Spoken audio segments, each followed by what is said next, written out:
On Thursday morning. Today's readings, you're going to see this book of Samuel. It's this one past my pay scale, I have to say. But what happens is the Israelites get smashed by the Philistines. Philistines or the Philistines, they get beat. They get beat bad. And in the result of their getting a shellacking, they lose the Ark of the Covenant and all the rest. See, I think, maybe I'm wrong on this, but what happens is they trust in the Ark instead of trusting in God. And so therefore, it almost becomes superstition, and they get beat. And they lose the Ark, okay? The Philistines wipe them out. They took a hell of a beating. And so they then go to Samuel, and they want to have him make him a king. Okay, make them a king, get him a king. So it's the beginning of the monarchy. Okay, it's going to start with Saul, then David, King David, and Solomon, okay? In one way, it's a high point of Jewish history. Very much so. The Davidic period, yeah. And out of the son of David is going to come Christ, okay? However, at the time, it goes against the lordship of God. In other words, these people wanted secular leaders. They wanted secular power. And what Samuel warns them, you'll get it, all right, but you're going to lose everything you treasure in the process. That the new king will have all the power and you're going to have nothing. He'll take everything away from you. But you'll have a king. You'll have what you asked for. In what we would say, you got what you paid for. Yeah. That's an interesting. See, who do you really trust? You see, one of the things about the secular mind is that you put your trust completely in secular power. It's hard not to. I do. But I have an ultimate trust in the divine providence, you see. See, I think it's complicated stuff. Very complicated. The book of Samuel, because I think what he's doing, I know what he's doing. He's setting up the monarchy. Saul, then David, then Solomon. And that's the high point. So a high point comes out of a kind of a betrayed necessity. God writes straight with a very crooked line here, especially where he really writes straight with a crooked line is David. David is the ultimate king of Israel, okay? He is the faithful king, okay? Solomon sells out. Saul is whimsical. I don't know the right word for it. We'll get to it later in the readings, I'm sure. You see? The temptation, the real temptation, is to turn to the will to power.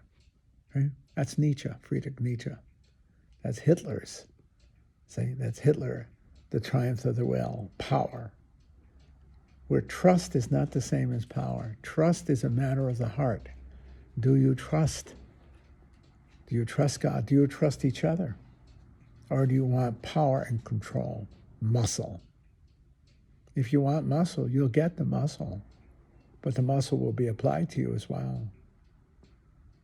I wonder how many Germans by 1939 wished they never heard of Adolf Hitler because of the amount of power that he had possessed, you see. And now it was untrackable. You couldn't get it back. You couldn't do anything.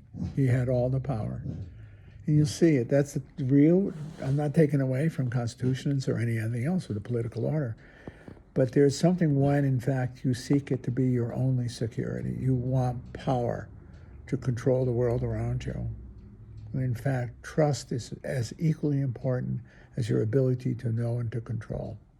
You can know and control very little of life, very little, but you can trust in the presence of the divine providence as part of it and still use all your skills and all your abilities to manage the life that you've been given, not passivity. It's not being passive at all.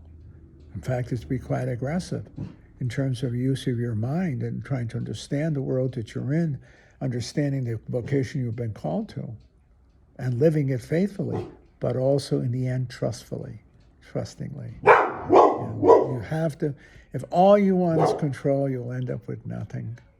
You cannot impose your will upon life. You can come close, but you will fail. You will ultimately fail. Why? Life is too elusive. It's too mysterious. It's too much of an adventure. I think that's really right. You see? I think that is really right. What the Jews wanted, the Israelites wanted at that time, they got. They got, but at a high price. Eventually, it was at a very high price. They never recovered after the monarchy was destroyed, after Solomon. They had it for a moment. You know. And I think, if anything else, maybe the long story of Judaism, its tragic story and its noble story, is in the end trusting the God who has preserved them, protected them in many ways, in significant ways. That's one of the things I really came to in my own thoughts. It would seem, I know a Jewish couple said after the Holocaust, who could believe, I think to myself, a Jewish couple said that, I think after the Holocaust, maybe it is better, it is believing, because despite the attempt to wipe out the Jewish people, they survived and are flourishing. They were undefeatable. That's got to be a testimony, not only to the excellence of their race as a race, its resilience and its brilliance, but also the divine finger. I think of that more now than ever. Usually the argument from evil is the argument against the existence of God. But I'm more inclined more and more to think maybe the evil in the world, moral and natural evils of the world, signal that there's something more. It's not an argument against the existence of God, but maybe an argument for the existence of God. Or else life is irrational and unjust. And it's virtually impossible to live in such a world. You can't live in a world of defeat and evil. One has to have some hope, some profoundly radical hope that justice triumphs over injustice, goodness over evil, life over death. I think that's a really, really true. I've only now in the last few months that I've come to that. I teach this stuff in philosophy of religion about the arguments, from evil. It's called theodicy, okay? The theodicy, defending the existence of God in the face of evil. But I think the Holocaust is a colossal example of horror. But also I think if there is any justice, and reason requires justice, or life is absurd.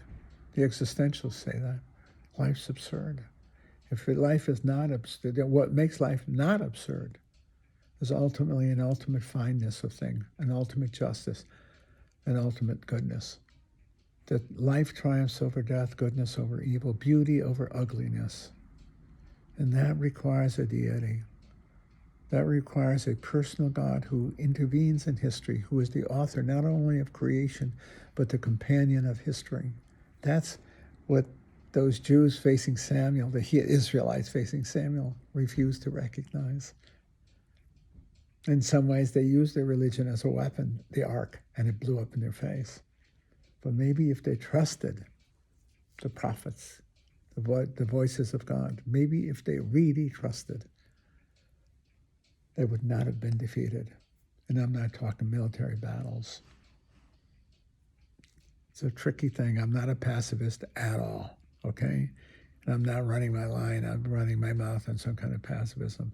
But in the end, I'm a believer in justice, goodness, truth, and beauty, like a medievalist. And I believe it can only triumph through God in Christ. I really mean that. And minimally in God, maximally in Christ. Or else there is no justice.